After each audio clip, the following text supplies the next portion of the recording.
بسم الله الرحمن الرحيم. السلام الله عليكم. سو دوادا صاحب بيال قلبته waxaan dul istaagi doonaa shirka Kismaayo oo furmay miciyaweynta siyaasadda Soomaaliya. qodobkayga labaad dul istaagi doona waxa weeye kal hore xilligan oo kale 2022 weeye waxaan ka hadlayay shirarkii Trabeelka ahaa shirka midulooda dhacaya mayakii waxa dhacaya xiraaba dhacaya mayakii waxa dhacaya shir abgaala dhacaya shir wacaysla dhacaya shir cali gaafa dhacooya inta kursiga lagu raadinayay iyo maanta xaalku sidoo yahay waa dul istaagi doona waayahay aan ka hormaro miciyaweynta siyaasadda Soomaaliya qof sideedaba Soomaaliya siyaasadeeda cid macna ku lahayd oo maanta Kismaayo ka maqani ma jirto. Kismaayo la suuti labada maamul goboleed ee Ilaahay wax siiyay ee dekadaha leh qadeeya ayaa shirka hogaaminaya waa Axmed Maxamed Islaam Axmed Nuur iyo Saciid Cabdullaahi Deni كو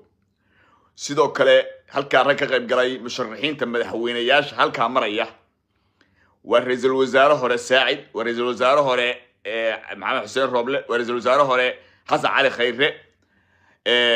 waa hadiyada ku musharaxiin Trabeel ayaa halkaas ugu yimid waxay halkaas ugu yimaadeen shirkaani waa shirkii madal samata bixinta waxa la samata bixinayaa Soomaaliya oo god haadana ku dhacday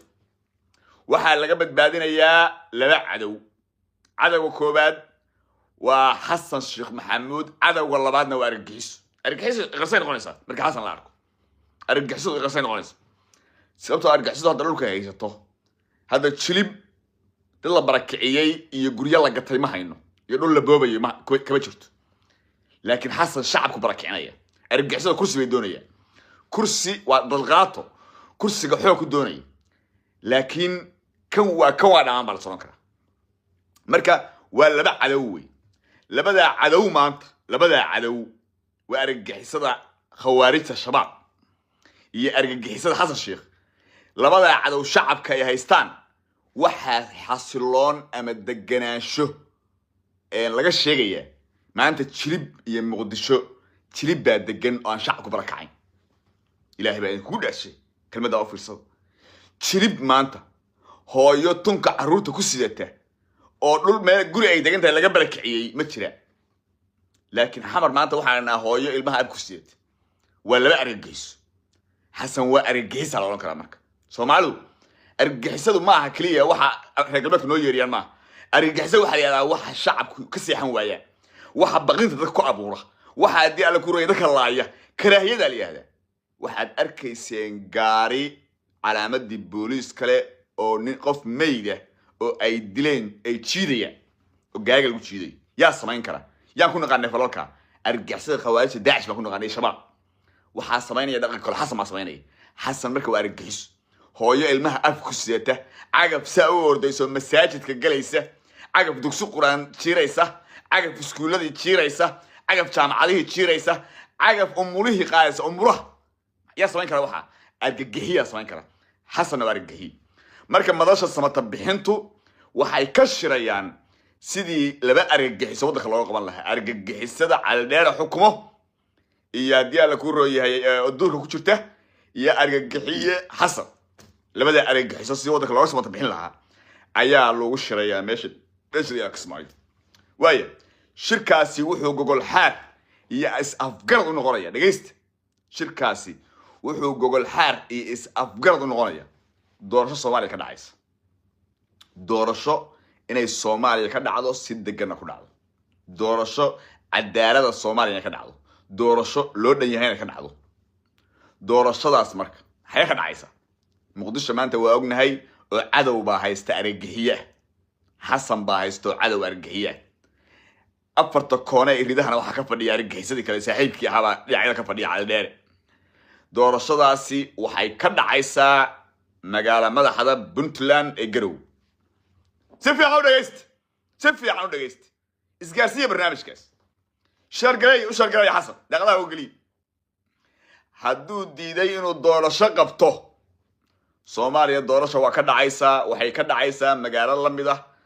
Muqdisho oo liyaha Garow oo Soomaali leedahay ka dhacaysa doorasho Soomaaliya waa ka dhacaysaa oo Muqdisho oo argagixis haysta loo xaniibnaanayo waxa lagu Cabdiqaasim Salaad Xasan waxa lagu soo doortay Djibouti عبد الله يوسفنا waxaa lagu soo doortay Imbagato Kenya marka maxaa Muqdisho lagu dooran waayay cadow baa haystay argagixisa haystay hogaamiye kooxeeda haystay amni ma ahayn Muqdisho wax doorasho uga dhacay maantana sidaas oo kale hadii Muqdisho uu afduub u qabsado Muqdisho maaha muqaddas maaha sidii shalay Abdullah Yusuf Imbagato lagu soo doortay sidii Cabdi Qaasim lagu soo doortay meesha la yiraahdo Djibouti carta lagu soo doortay ayaa madaxweynaha ku xiga Mooryaankaas argagixiyaha lagu dooranaya Garowe Muqdishona madaxweynaha lagu doorto Garowe ayaa xasilin doona dadka shacabka ee la barakiciyeen ku celin doona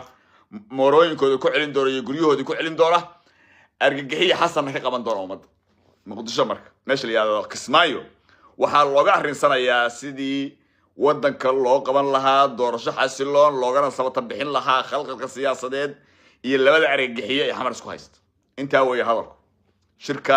Kismaayo ka socda wuxuu gogol xaar u yahay is afgarad sidii doorasho loo dhayahay hadii la gaaro May 15keeda hadii la gaaro mandate-ka uu haysto argagixiye xasan waa dhacay xilliga markii la gaaro marka sidii doorasho loo heli lahaa loo dhayahay oo dhul Soomaaliyeed ka dhacdo waliba carta iyo Imbagaati inaan ku soo halqabto Garowe ma aha Garowe waa dhul Soomaaliyeed kuwaasi waxay ahaayeen Djibouti iyo Kenya ahaay tani waa dhul Soomaaliyeed waa magaalo Soomaaliyeed madaxweyne loo dhayahay baan lagu dooranaya waxaana tagaya ummadda Soomaaliyeed oo dhan dirdhe koonfur galbeed hawiyade daaroode dadka Soomaaliyeed oo dhan marka tagi doona doorashada lagu gali doona madaxweyne loo dhayahay la dooran doona hadalku inta weeye madaxda maanta halkaas ugu tagtay ee cid kasta leh ee miciyaweyntii siyaasadda Soomaaliya waxa ay qodobayn doonaan la faguri doonaan meel dhigi doonaan faylka doorashada Soomaaliya 2026 May hadii la dhaafo oo xasan doorasho loo dhayahay qaban waayo ama lagu qacsiyahay in Garowe loo dararo doorashada lagu qabsado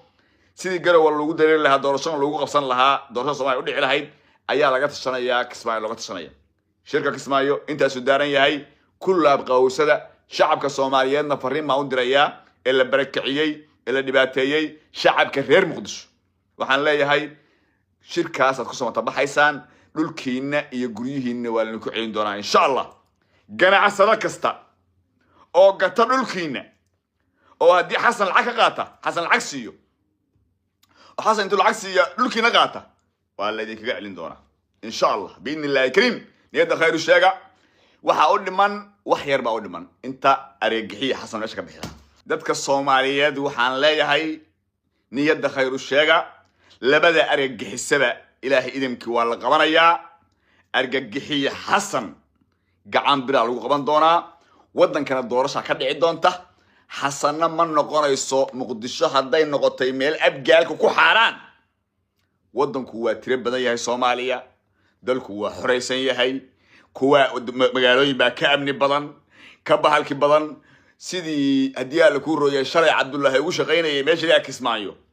ayuu madaxweyne kasto la doortay Garowe ugu shaqeyn karaa gaalka ayaa ugu shaqeyn karaa cadaadu ku shaqeyn karaa dhuusam reeb ku shaqeyn karaa Kismaayo ku shaqeyn karaa boosaaso ku shaqeyn karaa meel kasto Soomaalinimo laga ogal yahay ayuu ku shaqeyn karaa madaxweyne la doortay insha Allah xasanna u baaqan mayso doorashadu xilligeeda ku dhacaysa ummadda Soomaaliyeed intaas aan sheegayaa shirka Kismaayana intaas u daaran yahay qodobana ka soo bixi doona insha Allah statement soo saari doonaan madaxda halkaas ugu tagtayna waa hambalyeynaya waxaan leeyahay waxa ummadda Soomaaliyeed waa idin sugaysaa indhaha ku haysaa wax khayr leh iyo doorashada 2026 inaad sumadaan oo dalka badbaadisaan ayaa la idinka sugayaa wabillahi tawfiiq wa salaamu alaykum wa rahmatullahi ta'ala wa barakatuh